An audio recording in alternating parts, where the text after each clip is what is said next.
You're lying in bed at 2 in the morning. The room is dark, the house is quiet, and your brain decides that now is the perfect time to rehearse an argument with someone who hasn't even done anything to you yet. You imagine what they'll say. You craft the perfect comeback. You feel the anger rising in your chest, the adrenaline pumping through your veins, and your heart starts beating faster. All of this is happening because of a conversation that does not exist and probably never will. Welcome to the world of fake scenario creation, and if you've ever done this, congratulations, you are overwhelmingly, undeniably human. Fake scenario creation is the act of mentally constructing situations, conversations, confrontations, or events that have not occurred. Sometimes these scenarios are rooted in fear. Sometimes they come from desire. Sometimes they come from absolutely nowhere, and your brain just decides to run a full cinematic production while you're trying to fall asleep or take a shower. And the fascinating part is that almost everyone does this. It's not a disorder. It's not a sign that something is broken inside of you. It is one of the most fundamental features of human cognition. Psychologists call this process mental simulation. It's the brain's ability to construct models of events that haven't happened yet or may never happen at all. And it turns out that this ability is deeply tied to the same neural networks that handle memory. The hippocampus, the part of the brain most associated with storing memories, is also critically involved in imagining future events.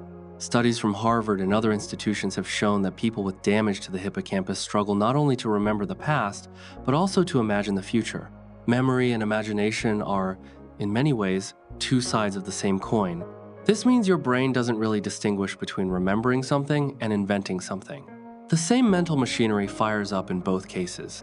When you imagine a fake argument, your brain processes it with a similar level of emotional intensity, as if the argument had actually happened. That's why fake scenarios can make you genuinely angry, anxious, sad, or even happy. Your body doesn't know the difference. Your nervous system responds to the simulation as though it were real. From an evolutionary perspective, this makes a lot of sense. Our ancestors didn't survive by only reacting to things that had already happened. They survived by anticipating threats. The human who could mentally simulate what might happen if they walked into a dark cave alone was far more likely to survive than the human who just strolled in without a second thought. Fake scenario creation is essentially a survival mechanism. It's your brain running threat assessments, testing out possibilities, and preparing you for outcomes that might never arrive. But here's the catch. Evolution didn't design this system for the modern world. Our ancestors needed to worry about predators and rival tribes. Today, most of us are using this same powerful simulation engine to imagine what would happen if our boss gives us a weird look in tomorrow's meeting, or what we'd say if our ex texted us out of nowhere, or how we'd respond if a stranger on the internet left a rude comment on our post. The machinery is the same. The stakes are wildly different. So the first thing to understand is that fake scenario creation isn't something weird or unusual. It's a core feature of the human brain. It's baked into how we think, how we plan, and how we emotionally process the world around us. The question isn't whether you do it. You almost certainly do. The question is why you do it in the specific ways that you do, what it reveals about your inner psychology, and whether it's helping you or quietly destroying your peace of mind. That's what we're going to explore today. Because once you understand why your brain builds these imaginary worlds, you gain something incredibly powerful: the ability to notice when it's happening and decide whether that particular movie deserves your attention. The 5 psychological drivers behind fake scenarios. Now that we know what fake scenario creation is, let's talk about why people do it. And I don't mean the general evolutionary explanation. I mean the specific psychological forces that drive you as an individual to construct these imaginary situations. Researchers and clinical psychologists have identified several key drivers, and once you hear them, you'll probably recognize yourself in at least a few. The first and most powerful driver is anxiety. If you are someone who regularly imagines worst-case scenarios, you are engaging in what psychologists call catastrophic thinking. This is the brain's attempt to protect you by previewing every possible disaster before it happens. The logic, at least the unconscious logic, goes something like this. If I can imagine the worst thing that could happen, I can prepare for it, and it won't catch me off guard. The problem is that this system has no off switch. Once you start imagining worst-case outcomes, the brain treats each one as a legitimate possibility and generates an emotional response accordingly. So you end up living through dozens of terrible experiences that never actually occur. You feel the stress, the dread, and the exhaustion of events that exist only in your mind. Anxiety-driven fake scenarios are essentially your brain trying to keep you safe while accidentally torturing you. The second driver is unresolved conflict. Have you ever replayed a conversation over and over, but each time you change what you said? You think of the perfect response, the devastating one-liner, the calm and articulate rebuttal that would have won the argument. This is your brain trying to achieve closure on something that still feels emotionally incomplete. When a real interaction leaves you feeling powerless, embarrassed, or dismissed, your mind returns to the scene and rewrites the script. It gives you back the control you felt you lost. This is incredibly common after any situation where you felt you didn't advocate for yourself well enough. The fake scenario becomes a kind of emotional do-over, and while it can feel satisfying in the moment, it rarely provides real resolution because the other person was never actually involved. The third driver is loneliness and unmet emotional needs. Many people create fake scenarios that are not confrontational at all. They imagine warm, intimate conversations with people they care about. They picture romantic moments, deep friendships, or situations where someone finally sees them, really sees them, and says exactly what they've always needed to hear. These scenarios are the brain's way of giving itself the emotional nourishment it isn't getting from the real world. It's a form of self-soothing, and while there's nothing inherently wrong with it, it can become a trap. If the imaginary version of a relationship is more satisfying than the real one, a person may unconsciously stop investing effort into real connections because the fantasy is easier and more controllable. The fourth driver is ego protection and identity rehearsal. Some fake scenarios are essentially auditions for a version of yourself you want to become or are afraid you can't be. You imagine yourself delivering a flawless presentation. You picture yourself calmly handling a crisis. You rehearse being the person who always knows what to say. This serves a dual purpose. On one hand, it's aspirational. Visualization is a legitimate psychological tool used by athletes, performers, and leaders to improve performance. On the other hand, when it becomes compulsive, it can be a sign that you don't trust yourself to perform in the real moment. The fake scenario becomes a substitute for action. You feel the satisfaction of having handled a situation well, even though you never actually faced it. The fifth driver is what psychologists call maladaptive daydreaming. This is a more extreme form of fake scenario creation where a person constructs elaborate, ongoing fictional worlds in their mind. These narratives can have characters, plot lines, and emotional arcs that continue for weeks, months, or even years. People who engage in maladaptive daydreaming often do so for hours each day, and it can interfere with work, relationships, and daily functioning. It often develops as a coping mechanism in childhood, particularly in environments where the real world felt unsafe, boring, or emotionally barren. The inner world became the safe space, and the habit carried into adulthood. Each of these drivers tells a story about what a person needs but isn't getting. Fake scenarios are rarely random. They're usually symptoms of something deeper, a need for safety, for closure, for connection, for competence, or for escape. The emotional and neurological consequences. So we've established that creating fake scenarios is common, and we've looked at the psychological forces that drive people to do it. Now comes the part that most people don't think about. What does this habit actually do to your brain and your emotional health over time? Let's start with the neurological side. As we discussed earlier, your brain processes imagined events with a similar intensity to real ones. This isn't a metaphor. Functional MRI studies have shown that when people vividly imagine a stressful situation, the amygdala, the brain's threat detection center, activates in much the same way as it would during an actual stressful event. Your body responds accordingly. Cortisol is released, your heart rate can increase, your muscles tense. If you spend 30 minutes imagining a confrontation with your partner, your body has essentially just gone through a 30-minute stress response for nothing.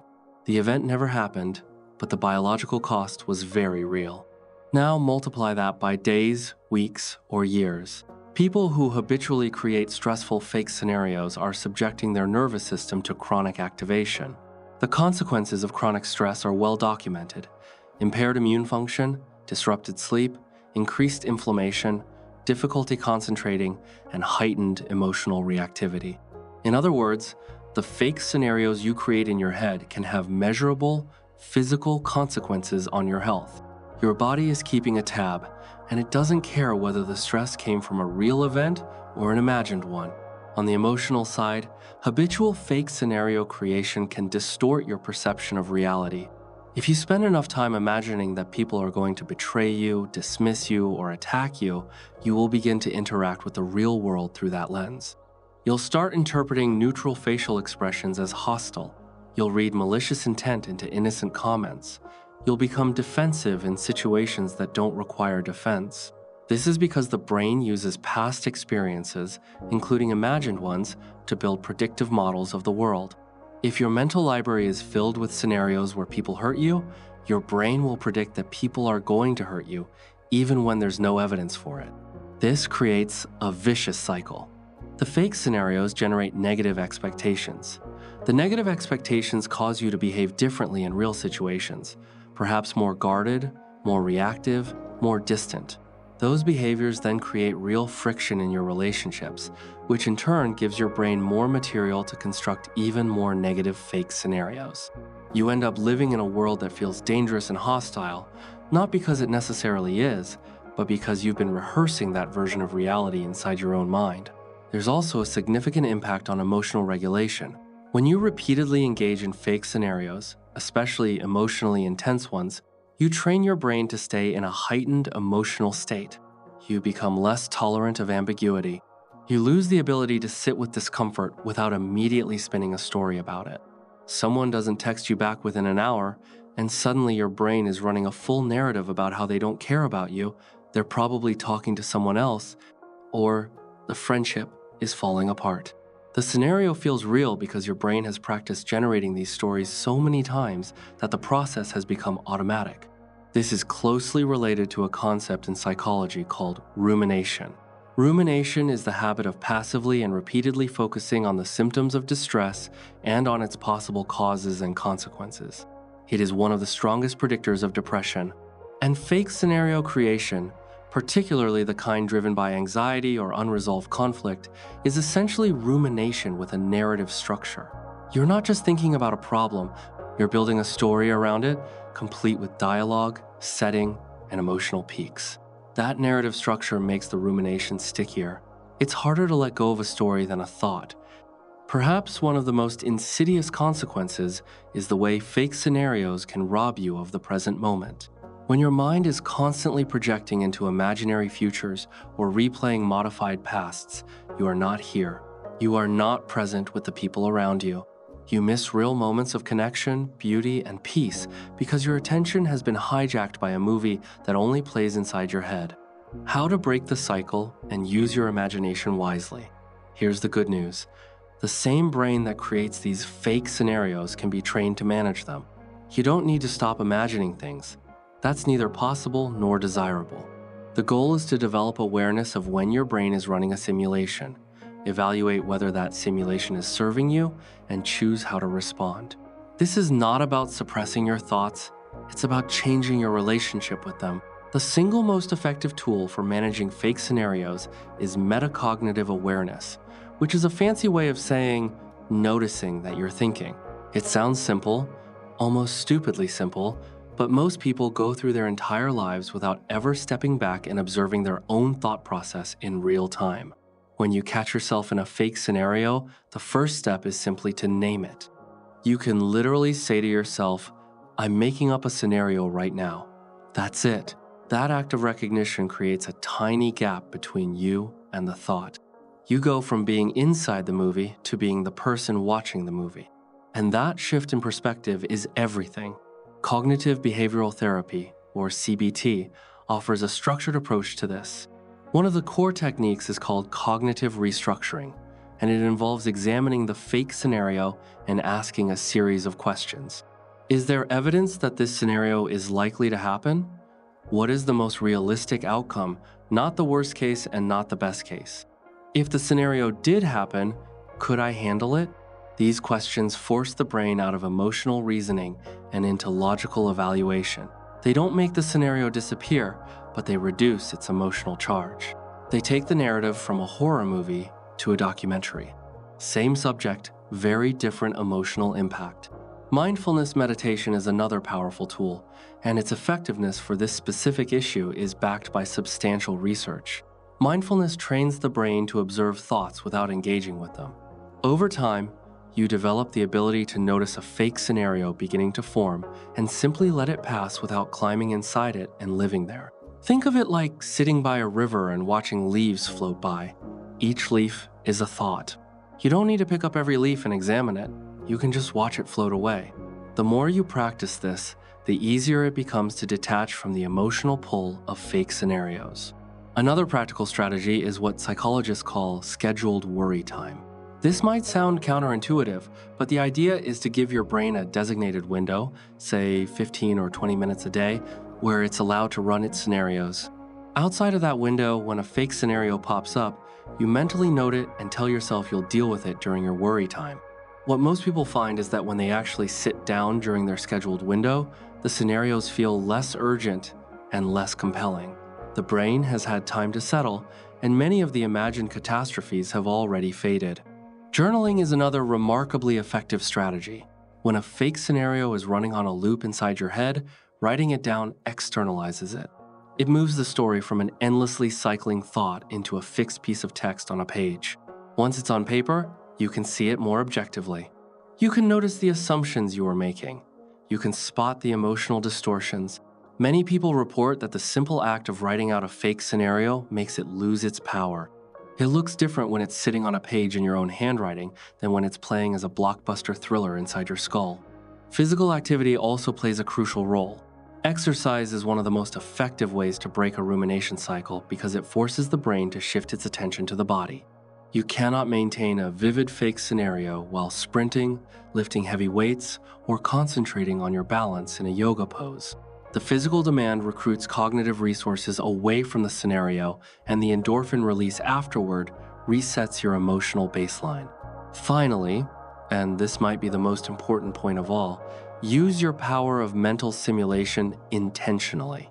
Your ability to imagine things that haven't happened is extraordinary. It's the same ability that allows humans to write novels, compose music, design buildings, and plan missions to other planets. The problem isn't the tool. The problem is that the tool is running unsupervised. When you take conscious control of your imagination, you can direct it toward constructive ends. Visualize the life you want to build. Mentally rehearse how you want to show up in difficult conversations. Imagine yourself handling challenges with grace. This kind of intentional visualization is used by elite performers in every field, and it works because the brain responds to vividly imagined experiences almost as strongly as real ones. The difference between someone who is tormented by fake scenarios and someone who is empowered by their imagination comes down to one thing: awareness. Once you see the pattern, you can redirect it. Your brain is an incredibly powerful storytelling machine. The only question is who's writing the script, you or your fears. And now that you understand the psychology behind it, you get to choose. Thanks for watching. If this resonated with you, leave a comment telling me what kind of fake scenarios your brain likes to run. I bet you'll find you're not alone.